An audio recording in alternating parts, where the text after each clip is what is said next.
When a woman is upset, she likes to talk it out. When something happens to a man, that is the last thing he wants to do. So how do you comfort or console your husband or console a man? Studio 5 relationship coach Matt Townsend is here to help us out.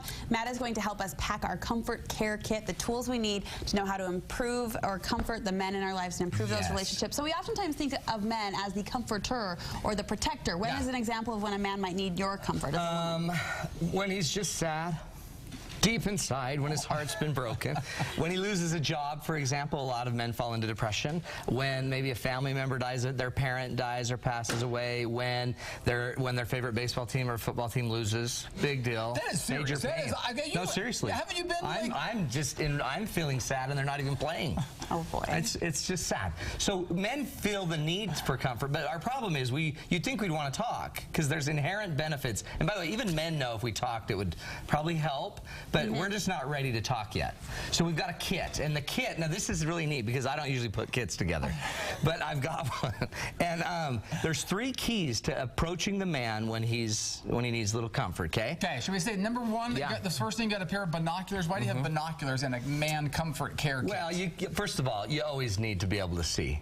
It helps. It helps a lot. But so this is for the ladies, because here's the deal. The rule is very simple. Try to convert him with your peace, not your pity.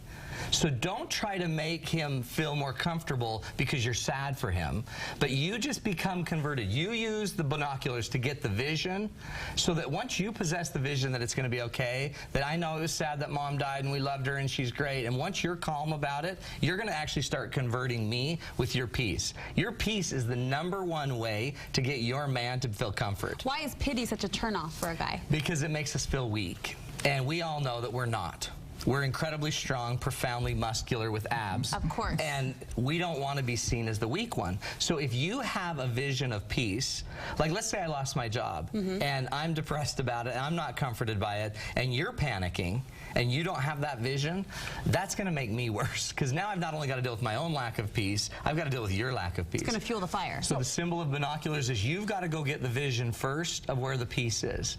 So however you would find peace, find it on whatever the issue is that's not bringing comfort to the family. Is peace just not talking, or what is peace? No. So this is just like, the peace could just be when you feel calm that it's going to be okay, when you feel assured that you're going to make it.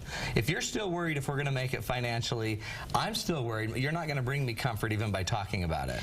So Does that make sense? At a time when, let's say, you see your husband, you know he's kind of in need of that. You maybe aren't feeling settled or peaceful yourself. Do you as a woman kind of put up that front and then turn to your girlfriend or mom or sister until you kind of get your family on track? And you have the vision. And once you've got the, and I'd go find a real vision. I wouldn't just try to fake it.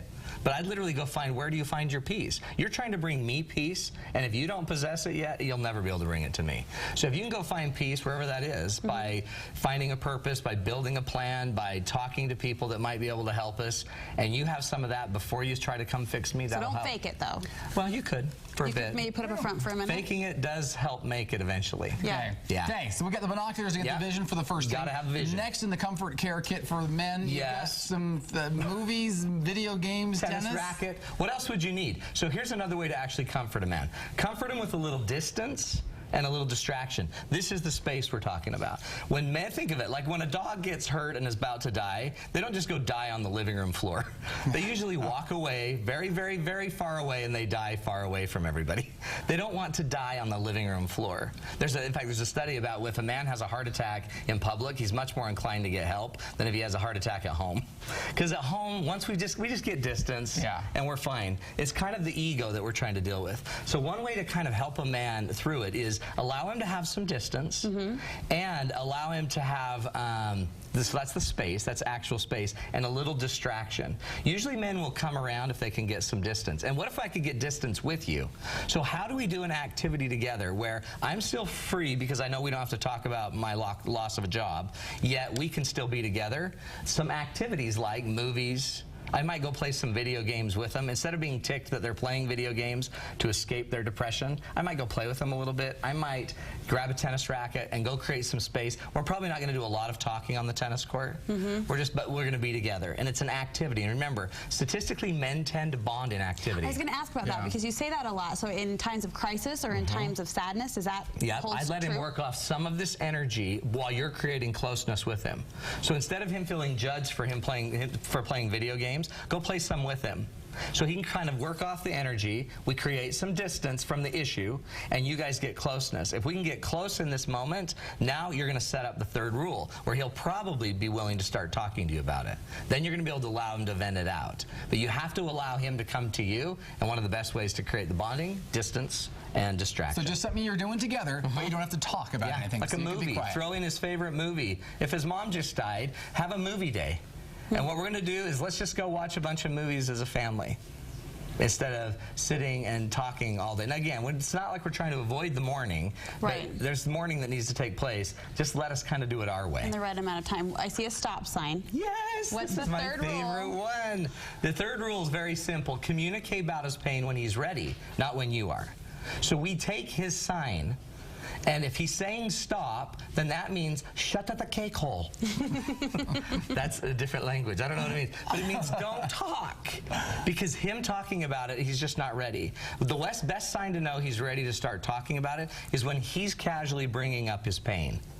Casually. Yeah. Most guys will never say, I need help. They just don't usually say that. They'll just kind of say, you know, I'm just struggling to get mom out of my head. That's a sign that he's actually starting to talk or willing to talk. So that doesn't mean he wants your advice. Don't advise him. So it's almost like a stop sign. When you pull up to a stop sign, you don't just then blow through it after you've stopped. Some don't even stop. Some don't even notice the sign. By the way, this is for a crossing guard sign, so notice those signs. Please. But some just blow through it. I want you to stop and actually stop your car. When you hear that. When you hear that he's starting to communicate about the issue, and then I want you to proceed very carefully. A couple rules. Make sure you look both ways. Make sure you try to understand all of the story, his whole side of the story, your whole side of the story. Try to understand the context. Evaluate the conditions. Are the conditions safe? So look if he's emotional. Look if he's if he seems to trust you on this. There's some topics he may not trust bringing up, like not only did he lose his job, but he also got fired. It wasn't just a layoff. He was fired because he wasn't producing. That's more data. So watch his emotion. Is he willing to share this stuff with you? Check the conditions of the situation. Make sure you're looking both ways. Make sure you understand kind of what the man wants. He knows he probably needs to talk about it. If you get a little moment where he seems safe, you might ask him, hey, how are you doing with your mom? You seem like you've been doing better the last few days because we've been playing tennis and avoiding it. Yeah. How have you been doing with it? And you can just do a little prime and then watch his emotion. And if he blows up, then stop. He's not ready to do it. Good stuff. If he shuts down. Make sense? Great stuff. The Man Comfort Care Kit. You got everything ready to go. Yeah. You have other information. Great do. resources available on your website. Everything. We have a website at Townsend Relationship Center. We're putting everything I do online. All my date nights online. All my Smart Life classes online. My singles classes online. Everything I do is online. If you go right now to Townsend Relationship Center, enter in the coupon code STUDIO5, you get access to the entire online site for $1 for a month. It's normally $27 a month, but you get everything I do. I'm just not able to travel everywhere.